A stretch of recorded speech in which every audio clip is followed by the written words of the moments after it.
مثلا aan ku siiyo tusaale مثلا daraasaadka la inagu hayo inagu isma ogin inagu waynu iska soconnaa مثلا mujtamaca Soomaaliga markay ka waramayaan wadan kamida wadannada reer galbeed ama ceebaa loo raadinayo ama la baadhayo ama waxa kan waxay yiraahdaan xagga shaqada marka laga eego bay yiraahdeen waa bulsho aan hawl ka lahayn waxay ku cileeyaan oo ay leeyihiin ma aha dad u diyaar inay shaqeeyaan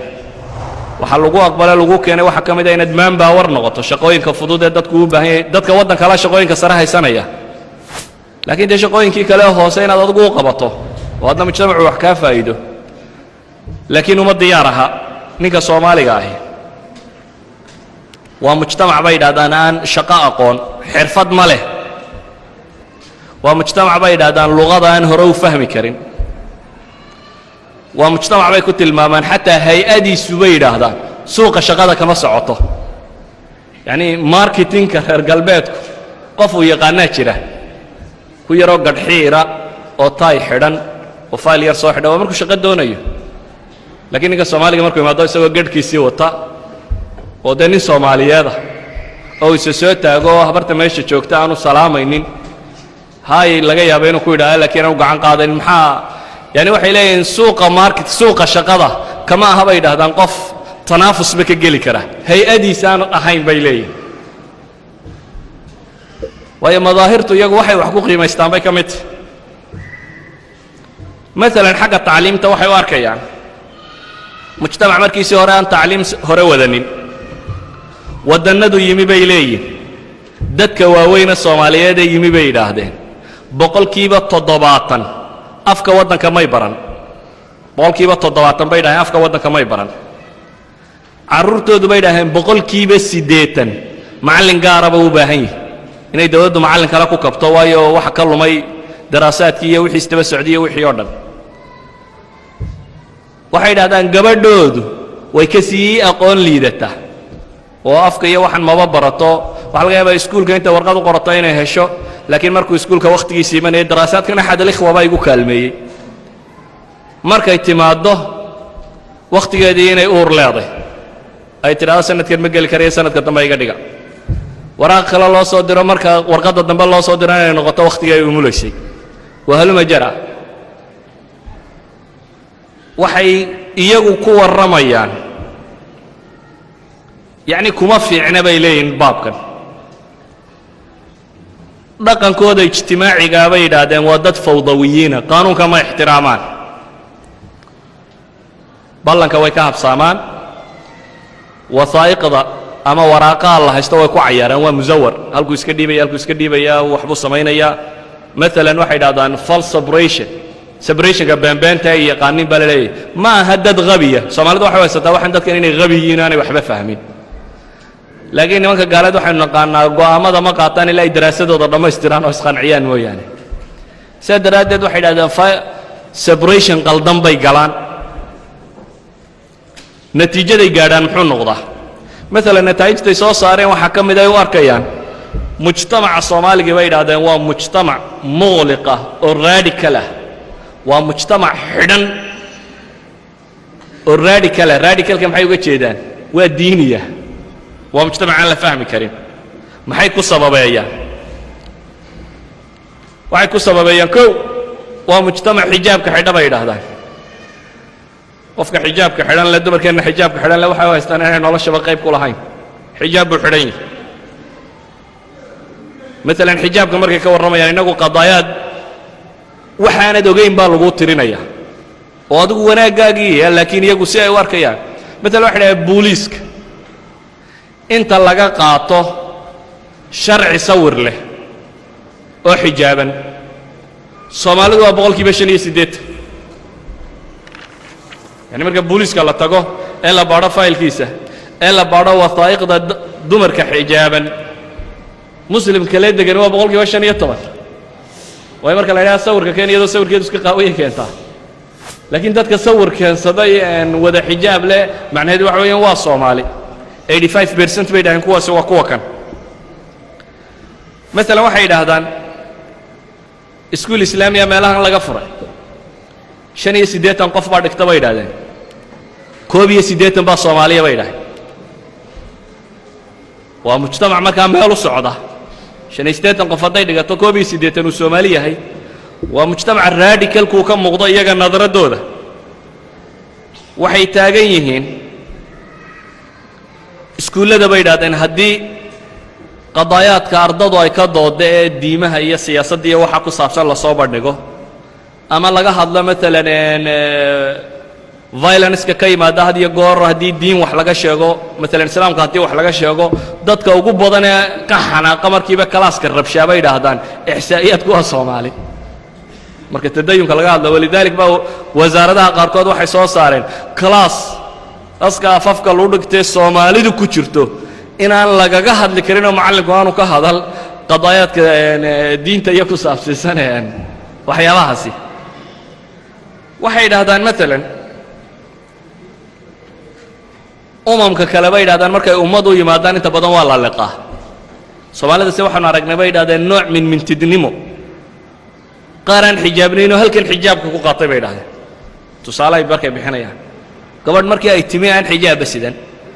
لكن هل كانوا يلاقي وعكوف أمسية حق الحجاب قاطع وحيلاقي إنه عكس جا مركي يوسع له هنيه حق ضدك يوسع له حق سهر شيء ده يوسع له أشياء ذا صور من محيط الماما يعني وحي قاتن استنتاجات كذا مركي يسوقين مجتمع سومالي يي الوريث الشرعي للأصولية دad kan usuuliyada la yiraahdo radicalka dadka dhaxlaya xaq u leh bahasha daba taaganinayiin iyaga sadaradeed baa laga sheegay mustashriqiintooda mid ka mid inta khudbad jeediyay inuu kaga waramayay Soomaaliga dadka la yiraahdo inuu qof gaal lahayn hatta buu yiri shuuci ha hado liberalism ha waxa aaminsanaado meel uu buu hadana bahasha kaga sii naban yahay buu leeyahay waxay naga qaateen natiijo oranaysa waa mujtamac mutafarriqa haddaad tiraahdo qadaayaadkooda iyo mashaakilkooda kala xidhiidh oo kala hadal ma jirto cid matasha waa iyagu siday u arkayaan laba kun oo urur oo yaryar laba kun oo wax iyo waxan bay wataan waxay qaateen aragti oranaysa waa mujtamac isagoo muqliqa ayaa dimuqraafigiis kobciisa badan bay leeyihiin haddana marka loo qiimeeyo mujtamacyada kale sadaradeed bay mesela ihsaa'iyaadkooda waxay tilmaamaan xaafad ka mid ah ihsaa'iyaad laga qaaday bay yiraahdeen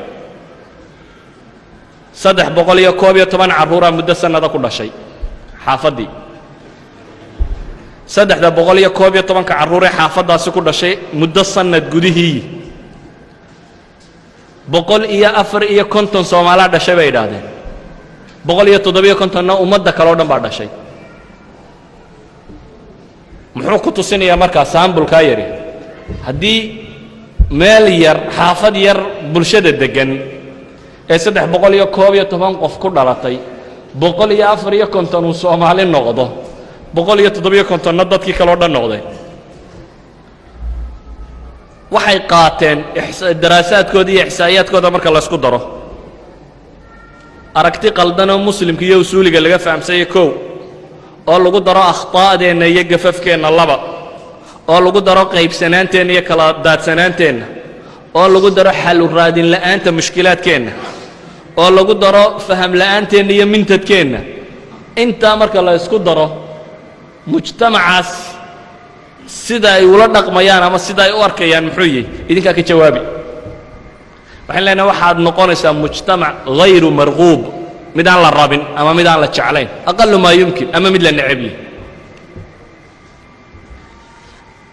haddaba waxaan leenahay aragtida ilaa hadda laynaga qaatayna hadday taa tahay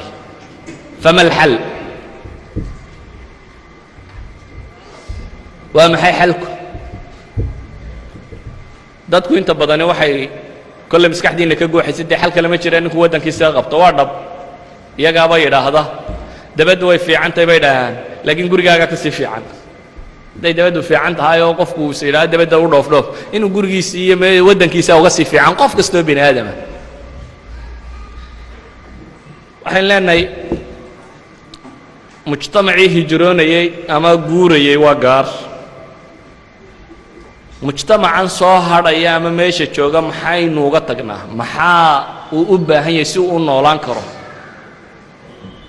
ninkii guuraya waxaan leenahay guur fa biha wa nicmat laakiin u diyaargarow sidaad u guuri lahayd kow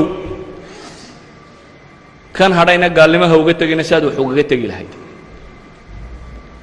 haddaba kan soo hadhay oo aniga ilaa hadda suuradda aan arkaya ay u badan tahay intii ugu badnayd muxuu noqon karaa xuluusha mustaqbalkooda wax ka ilaalin karta dhib bayna haysato soomaaliyana xaggaana dhib badan oo kale inagaga furanayo soomaaliya laakiin waxaa aad u habboon inaynu tanna in badan isha gelinno oo waxaynu ka qaban karna aynu ka qabanno xalka koowaad ama muqtaraxa koowaad shayga soo jeedinta koowaad waxa koowaad aan isleeyahay soo jeedi wuxuu yihi waxa aynu u baahannahay tacaawun iyo takaatuf iyo tawxiidi saf iskaash midnimo iyo kulan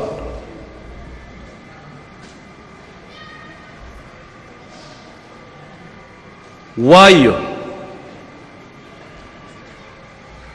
kulanka iyo midnimadu waa la yaqaanaa waxtarkeedu intuu leegyahay nolosha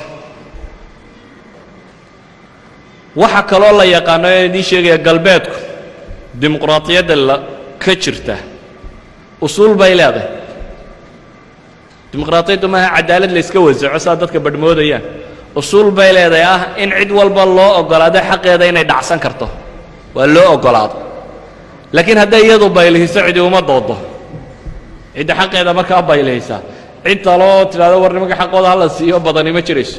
sidaa daraaddeed waxa la oggolaaday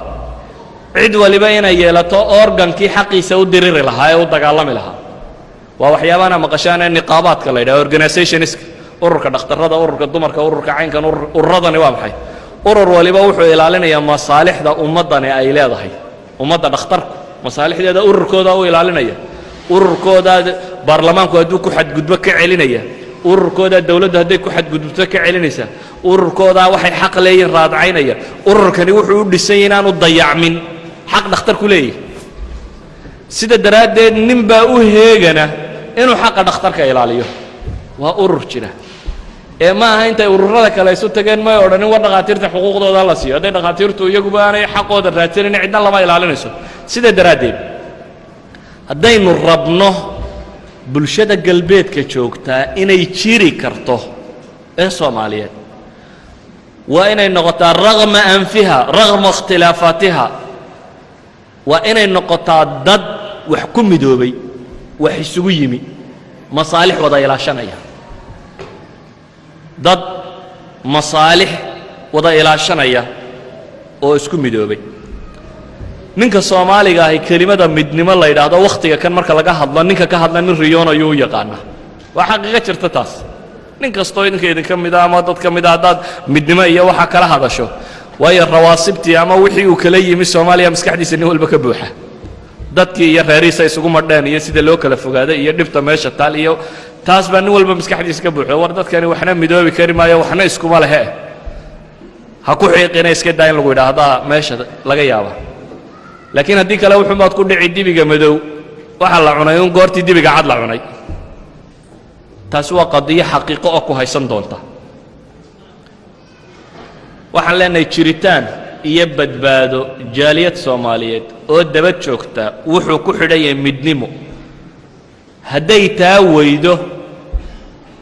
ilaahay baa mustaqbalka og laakiin anigu inay dumayso oo baaba'ayso ayay iigu muuqataa